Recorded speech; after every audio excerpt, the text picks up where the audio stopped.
পুরো খবর। নতুন করে আর কোনো মিয়ানমারের নাগরিককেই ঢুকতে দেবে না বাংলাদেশ। বন্ধ করে দেয়া হয়েছে সীমান্ত। দুপুরে পররাষ্ট্র মন্ত্রণালয়ের সংবাদ সম্মেলনে এই কথা জানান পররাষ্ট্রমন্ত্রী A K Abdul Momen.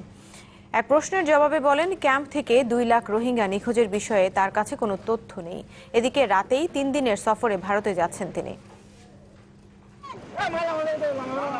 25 August 2017 Myanmar সেনাবাহিনীর গণহত্যা থেকে বাঁচতে বাংলাদেশে পালিয়ে আসেন লাখ লাখ রোহিঙ্গা। তার জন্য সীমান্ত খুলে দেয় বিশ্বজুড়ে সুনাম ছড়ায় বাংলাদেশের। চুক্তি হলেও রোহিঙ্গাদের ফেরত দিতে গড়িমসি করছে মিয়ানমার। উল্টো নতুন আসতে শুরু করেছে বৌদ্ধসহ অন্যান্য ধর্মের লোকজনও। তবে সংবাদ সম্মেলনে পররাষ্ট্রমন্ত্রী জানান, সীমান্ত বন্ধ করে দেওয়া হয়েছে, আর কাউকে ঢুকতে দেওয়া হবে না।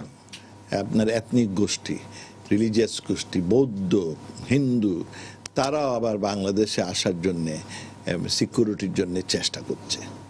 আমরা বলেছি আমরা কাউকে দেব না। জি, আমরা মোটামুটি বর্ডার সিল করে রেখেছি। শুনেন, আমরা যথেষ্ট লোকের বর্ডার খুলে দিয়েছি, হ্যাঁ, এবং এখন অন্যদের বর্ডার খুললে ভালো, আমাদের না। ক্যাম্প থেকে 2 লাখ রোহিঙ্গা নিখোঁজ বিষয়ে পররাষ্ট্রমন্ত্রী বলেন, তথ্যটি তার জানা নেই। এত বড় ঘটনা ঘটলো আর কি আমরা জানলাম না, এটা ঠিক যায় না। এর আগে জাতিসংঘ শরণার্থী বিষয়ক সংস্থা UNHCR এর বিশেষ দূত অ্যাঞ্জেলিনা জোলি এবং জাতিসংঘ মহাসচিবের বিশেষ দূত ক্রিস্টিনা বার্নারের সাথে রোহিঙ্গা ইস্যুতে আলোচনা করেন তিনি।